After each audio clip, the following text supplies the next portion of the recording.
लोकसभा चुनाव को देखते हुए अब कांग्रेस भी एक्टिव मोड में दिखाई दे रही है। जहां एक तरफ देश की सियासत में बवाल मचा हुआ है, तो दूसरी तरफ कांग्रेस लोकसभा चुनाव में इंडिया गठबंधन में सीट बंटवारे की गुत्थी सुलझाने में लगी हुई है। कांग्रेस अब दक्षिण में मजबूती के साथ आगे बढ़ रही है। क्या है पूरी खबर, देखते हैं इस रिपोर्ट में। लोकसभा चुनाव से पहले देश में सियासी हलचल तेज हो गई है। इस बीच इंडिया में सीट बंटवारे को लेकर पेंच सुलझते दिखाई दे रहे हैं। कांग्रेस दक्षिण में अपनी पकड़ को मजबूत करते हुए डीएमके के साथ सीट बंटवारे को लेकर मीटिंग की। ये बैठक चेन्नई स्थित डीएमके हेडक्वार्टर अन्ना अरिवलय में हुई है। इसमें कांग्रेस की ओर से सलमान खुर्शीद और मुकुल वासनिक शामिल हुए हैं।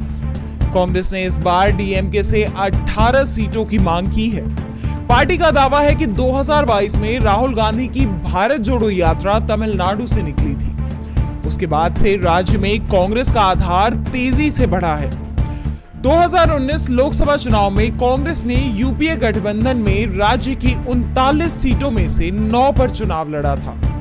यूपीए गठबंधन की 7 पार्टियों को राज्य में 38 सीटें मिली थी। डीएमके 20 सीटों पर लड़ी और सभी सीटों पर जीती। वहीं कांग्रेस 9 सीटों पर लड़ी और 8 पर जीती थी।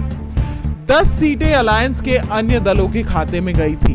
सिर्फ एक सीट पर यूपीए गठबंधन को हार मिली थी और ये सीट एआईएडीएमके के पास गई थी।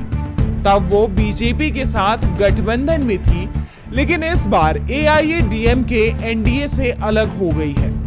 इंडिया में सीट शेयरिंग को लेकर चल रहे विवादों के बीच शुक्रवार को तमिलनाडु के मुख्यमंत्री और डीएमके चीफ स्टालिन ने कहा था कि इंडिया को एकजुटता दिखाने की जरूरत है। उन्होंने कहा था, भाजपा के खिलाफ पड़ने वाले वोट बंटने नहीं चाहिए।